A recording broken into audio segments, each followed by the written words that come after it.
Bonjour Thomas, Bonjour, Madame Marie. comment vas-tu? Très bien, Je ça suis va? heureuse de te retrouver dans notre émission. Cette émission du coup se nomme Qui gouvernera l'Afrique de demain? Mhm. Donc pour ceux qui ne le savent pas, c'est une émission où on va retrouver plusieurs personnalités qui vont pouvoir en fait mettre en œuvre leurs paroles par rapport à l'Afrique, tout simplement. Mhm. Est-ce que vous pouvez vous présenter, Monsieur Thomas? Alors, Madame Marine, je commence par vous remercier de m'avoir encore une fois invité dans cette émission. Donc, vous venez de dire que qui gouvernera l'Afrique de demain? Bien sûr. Ouais, merci beaucoup. Et je suis très honoré d'être là avec vous encore une fois. Et pour me présenter, donc, je m'appelle Thomas Naïmana. Je suis franco-rwandais. Et qu'est-ce que je dois dire? Donc, je suis actuellement président en exercice du gouvernement du peuple rwandais en exil depuis 2017 déjà. 5 ans maintenant, il faut penser à un second mandat. Et, en termes d'études, j'ai passé beaucoup de temps à étudier surtout la philosophie politique et le droit. Mhm. Et comme profession actuellement, je ne suis plus prêtre en exercice, mais je suis médiateur maintenant. C'est ma profession, c'est quelque chose qui me passionne énormément, D'accord. d'aider les autres à résoudre les conflits familiaux, les conflits individuels, les conflits entre entreprises. Donc je suis un médiateur généraliste en fait. D'accord. En mettant quand même la religion au centre ou pas? La religion est toujours, les valeurs religieuses, la vie, oui, en rapport avec le Seigneur aussi, est très important pour moi. D'accord. Mm. Ok. J'ai quelques questions à vous poser si ça ne vous dérange pas. Allez-y, madame. Alors que le Rwanda commémore aujourd'hui la 29e fois du génocide des Tutsis, comment appréciez-vous les efforts de Paul Kagame et son régime afin de réconcilier le peuple rwandais? Merci de poser cette question. Et j'aurais peut-être aimé solliciter une minute de silence pour toutes les victimes de ce génocide rwandais, si vous l'acceptez. Bien sûr.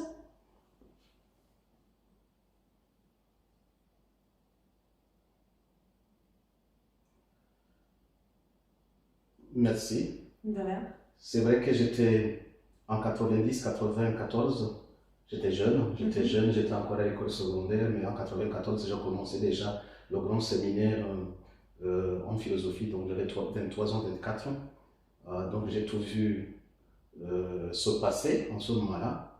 Le génocide, il a été exécuté dans notre pays. Là, vous dites le génocide des Tutsis, comme le qualifie le gouvernement actuel rwandais. C'est vrai, les Tutsis, nous les avons beaucoup perdus dans nos familles aussi, dans ma propre famille. Ils ont été assassinés, on a vu ça. Mais je dois ajouter quelque chose. L'ONU, dans la résolution 955, quand elle a institué le tribunal pénal international d'Arusha, il ne qualifiait pas ce qui s'est passé au Rwanda comme le génocide des Tutsis. Il le qualifiait comme le génocide rwandais. Parce qu'en réalité, ce ne sont pas des Tutsis seulement qui ont été assassinés, mais beaucoup de Hutus aussi ont été assassinés. Et assassinés par qui? Par les Indérames qui assassinaient les Tutsis, mais par le FPR aussi, les soldats de Paul Kagame qui assassinaient beaucoup de Hutus et de Tutsis aussi. On a un cas actuellement d'un jeune professeur d'université qui s'appelle Karasira Aimable, qui est face au tribunal actuellement et qui rappelle à chaque fois, ne l'oubliez pas, j'ai perdu des membres de ma famille assassinés par les Indérames, mais l'essentiel des membres de ma famille, c'est le FPR qui est au pouvoir actuellement, qui les a assassinés. Donc je vous remercie d'avoir pensé à me poser la question parce que c'est la période d'avril où beaucoup de Rwandais, tous les Rwandais, repensent à ce qui se passe. Et s'est passé en 94, qui avait commencé en 90. Mais en même temps, il est temps de dire la vérité. Les Rwandais, ils sont fatigués. Donc de faire des commémorations d'une partie des Rwandais. Donc, vous me posiez la question sur des efforts de Paul Kagame et de son régime pour pacifier le pays, pour réconcilier les Rwandais. Aujourd'hui, nous pouvons nous rendre compte qu'ils n'ont fait qu'attiser plutôt des divisions. Parce que, comme au niveau d'un pays, vous organisez des commémorations pour honorer les victimes d'ineptes ni seulement, alors que vous savez, en âme et conscience, que vous taisez forcément des milliers, des centaines de milliers des membres de l'autre ethnie que vous avez participé à massacrer aussi, alors vous comprenez qu'il n'y a pas de réconciliation là-dedans. Donc, Paul Kagame et son régime, ils n'ont pas réconcilié les Rwandais. D'accord. Ils n'ont fait qu'attiser les divisions en organisant des commémorations. Vous pouvez compter les années, ça fait 30 ans qu'on est dans des commémorations qui divisent, tout simplement, qui divisent, qui n'aident pas. Et à chaque fois qu'il y a ces commémorations, on replonge plutôt dans ce qui s'est passé en 1994, une partie de ce qui s'est passé, pour raviver les blessures, pour dire aux gens comment ils ont souffert, tout en sachant que c'est truqué et hautement politisé. Donc, j'appelle de tous mes voeux qu'on change de système, qu'on change de situation, que les Rwandais puissent avoir le droit de faire mémoire de toutes les victimes, comme ils le veulent, et d'arrêter ce cinéma, de diviser les gens en disant qu'il n'y a que les Tutsis qui ont été assassinés au Rwanda. C'est pas vrai. Vous avez fait dernièrement une émission où vous avez révélé des faits assez graves. Donc, comme quoi le président Paul Kagame avait installé un système mafieux pour piller à son profit la Banque centrale du Rwanda. Est-ce que vous confirmez du coup ces accusations? Est-ce que vous avez des preuves à cela? Alors, je pensais avoir fait l'émission en Kinyarwanda, je ne savais pas que, que d'autres pouvaient comprendre. Est-ce que nous avions dit pourtant en Kinyarwanda? C'est vrai que j'ai fait cette émission.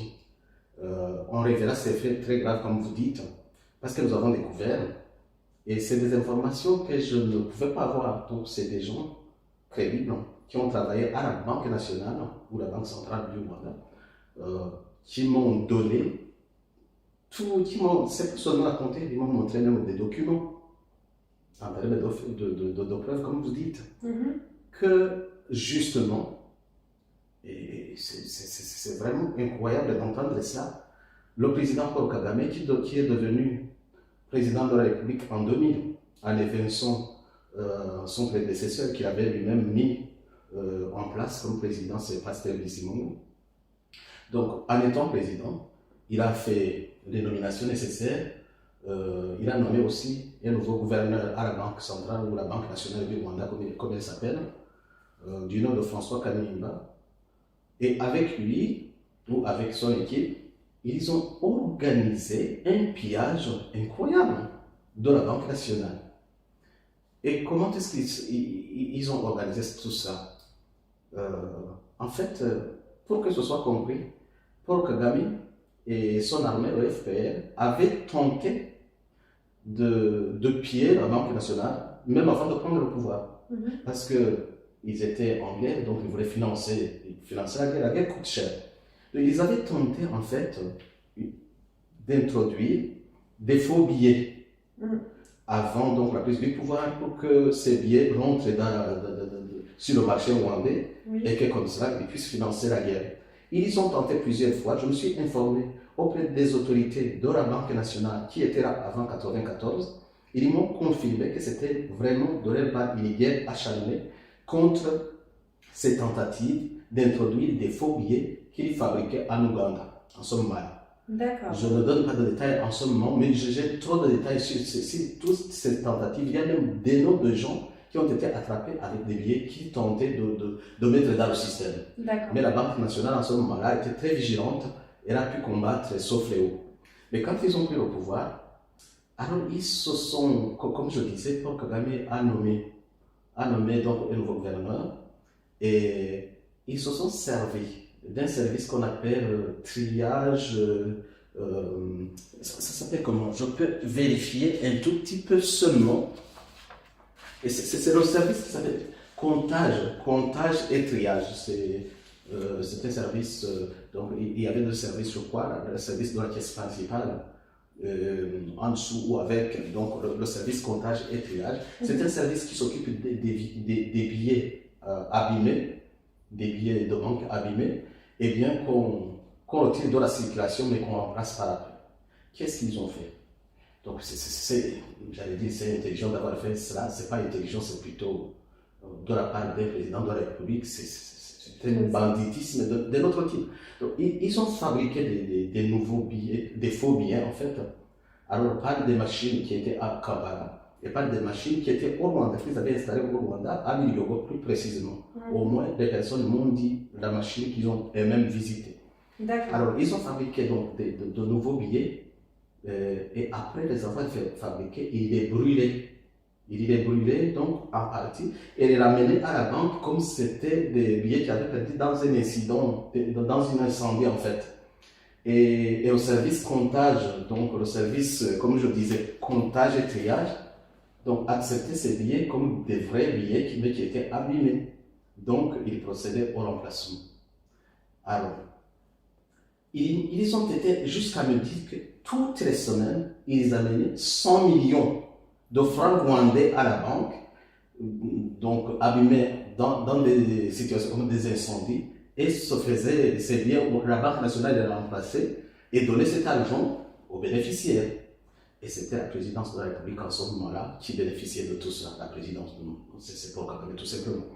Alors, ils m'ont donné des preuves, ils m'ont montré les gens qui signaient sur ces billets, ils ont même donné des noms des gens qui participaient à cette opération. Ils m'ont dit par exemple les noms de Jean-Marie Vianney, qu'on surnommait Murokore, et Ernest Murego par exemple, qui travaillent toujours à la Banque centrale du Rwanda ou la Banque nationale du Rwanda. Ils m'ont parlé de quelqu'un qui a été assassiné, qui était très sage, qui était très bien, qui avait tenté d'arrêter ce fléau, qui s'appelle Kagabo Vianney. On a fini par l'assassiner. Mais c'était concret, c'était vraiment concret. Alors, de 2005 à 2009, ils estimaient le vol à 50 milliards de francs rwandais. Donc c'est énorme.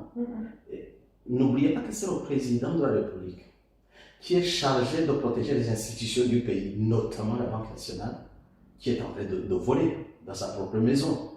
Et ça, c'est incroyable. C'est inédit.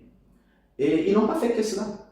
Par après, donc, ils ont commencé par voler des billets en francs rwandais, mais par après, ils en ont profité. En fait, quand ils apportaient à la Banque nationale des billets comme ça, en fait, ils prenaient les devises plutôt. Ils prenaient les dollars et les euros, et comme ça, ils pillaient les devises de cette manière-là.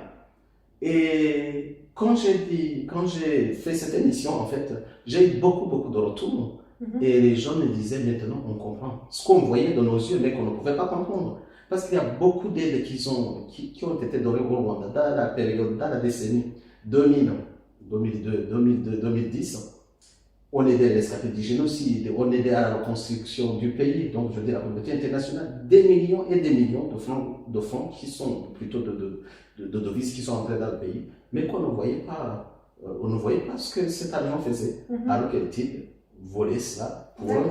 Après, maintenant, on peut voir qu'ils ont acheté des biens aux États-Unis, en Europe, des maisons, des villas, des châteaux, des avions, donc voilà.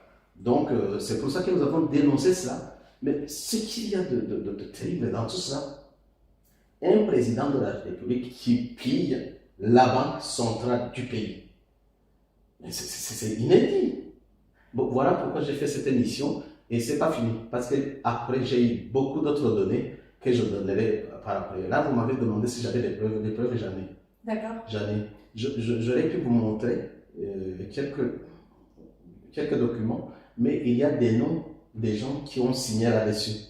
Et je n'ai pas envie que ces noms sortent en ce moment, alors que l'enquête continue. Donc, mais si c'était nécessaire, je produirais ce que j'ai à ma possession au moins. D'accord. Et du coup, du fait que ces billets ont été brûlés, etc., c'est pour cela qu'il n'y a pas les banques comme les banques de Fonds monétaire international, des choses comme ça, qui se sont posé des questions par rapport à ces sous qu'on a potentiellement disparu. Alors, c'est très bien de poser cette question parce que les banques centrales sont contrôlées aussi tout type est contrôlé par des institutions internationales. Chez nous, c'est surtout la FMI, donc le Fonds monétaire international, qui suit. Ils ne se sont pas posé de questions. Si, ils se sont posé des questions, mais c'est pour ça justement qu'en pillant la Banque nationale, au moins, ils respectaient les démarches, donc ils n'allaient pas seulement prendre de l'argent, donc ils faisaient ces procédures, par exemple, de remplacer des billets qui étaient abîmés, voilà. Donc ils respectaient les formes en fait, pour tromper les institutions internationales. Donc le Fonds monétaire international se posait beaucoup de questions parce que j'ai été demandé. Le Rwanda ne donnait pas les rapports. D'accord. Pendant longtemps, ils n'ont pas donné les rapports. Il y a même un jeune qui a été assassiné au Mozambique. C'est une autre histoire, c'était pas la Banque nationale, c'était une autre banque qui avait été pillée aussi.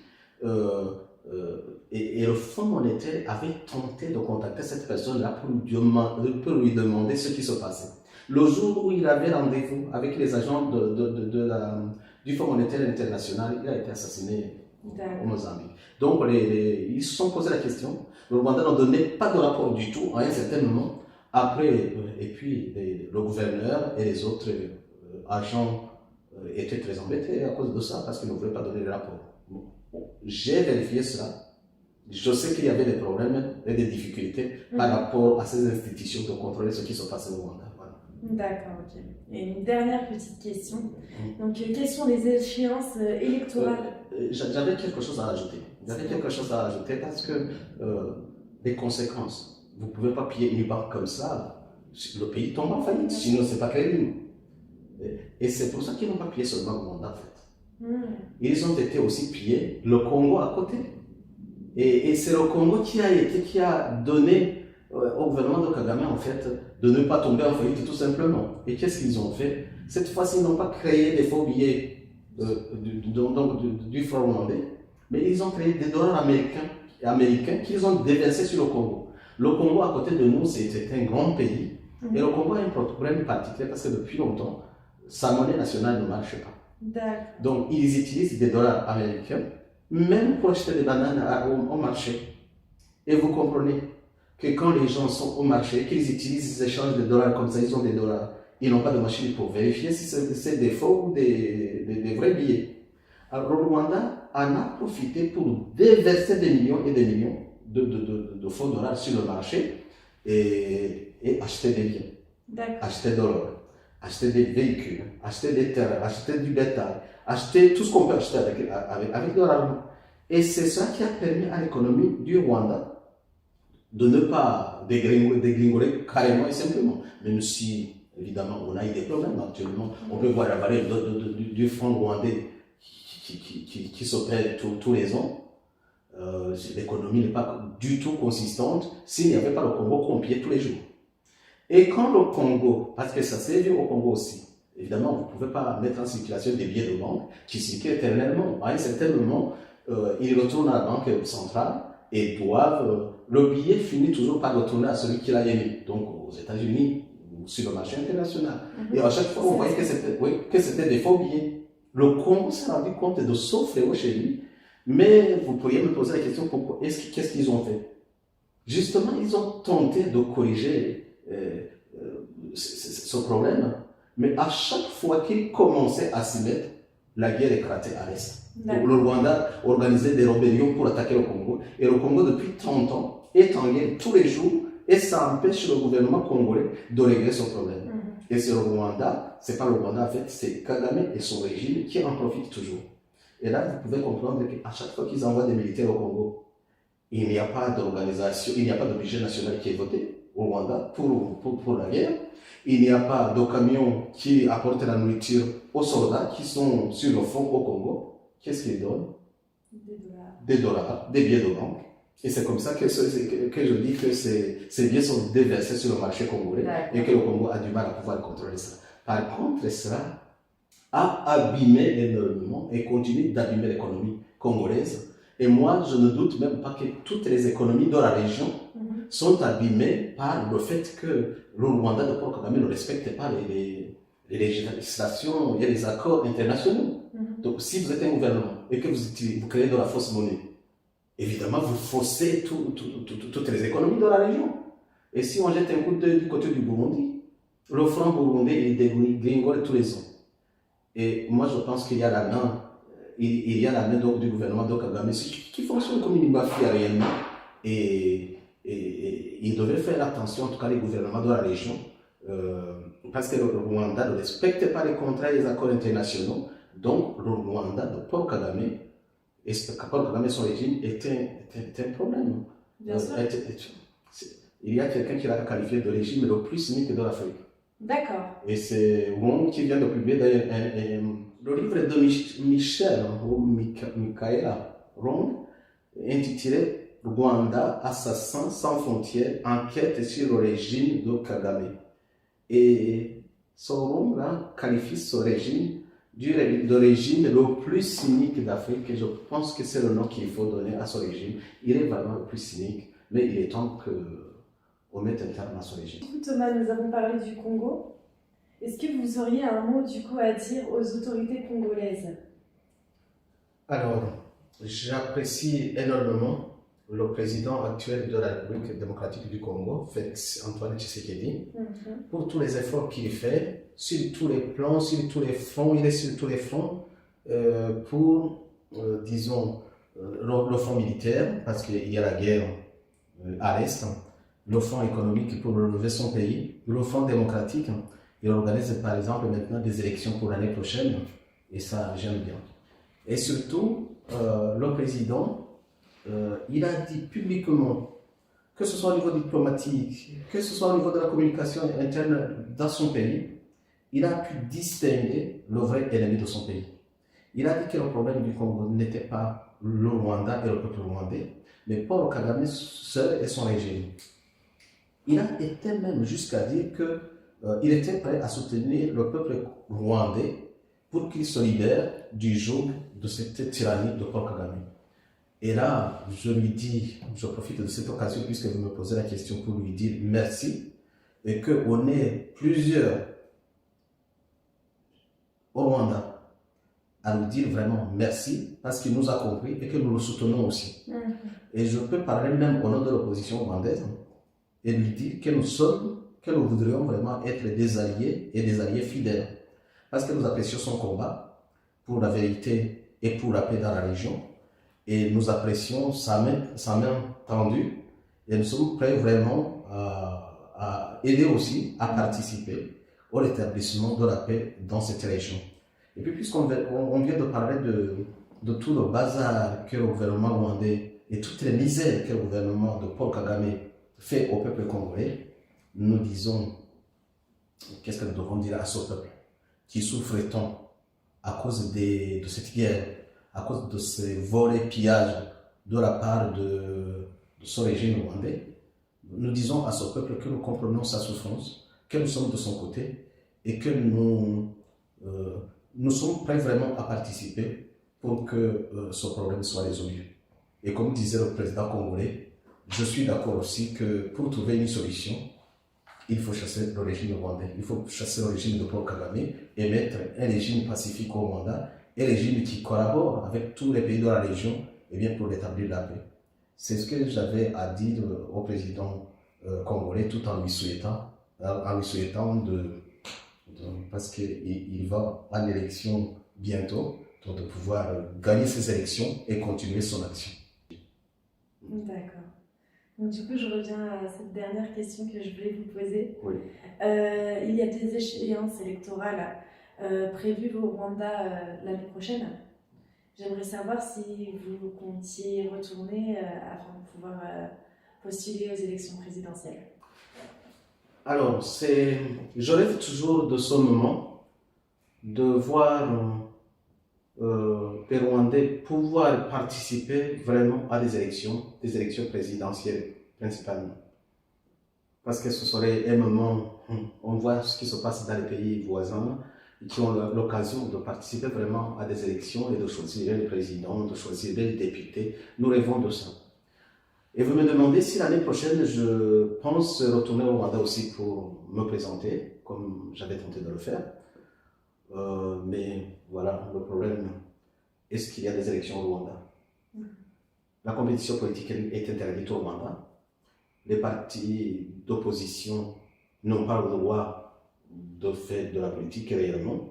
Donc l'espace politique est complètement verrouillé. Avant moi, d'autres ont tenté de participer à des élections. En 2003, Faustin Twagiramungu a tenté d'y aller. On sait ce qui s'est passé. En 2017, j'ai tenté moi-même d'y aller par 2 fois et j'ai été interdit d'accès au territoire national. Donc, s'il y avait eu cette possibilité d'aller participer, vraiment, j'aurais participé. Cette fois-ci, rien n'a changé, au contraire. L'espace politique est toujours fermé et c'est pour ça qu'on travaille d'arrache-pied pour qu'au moins on nous donne ce droit de pouvoir participer à des élections libres et démocratiques. Donc, je ne dis pas que je n'irai pas, mais nous nous battons pour que l'espace politique s'ouvre. S'il ne s'ouvre pas, ça ne sert à rien d'aller participer à une parodie d'élection. Mais j'ose espérer que d'ici là, peut-être les choses auront énormément évolué. Sinon, je rêve vraiment de participer comme candidat à des élections présidentielles pour pouvoir donner aussi notre contribution à la reconstruction de ce pays. D'accord. Voilà ma réponse. Merci Thomas. Merci Madame Marie.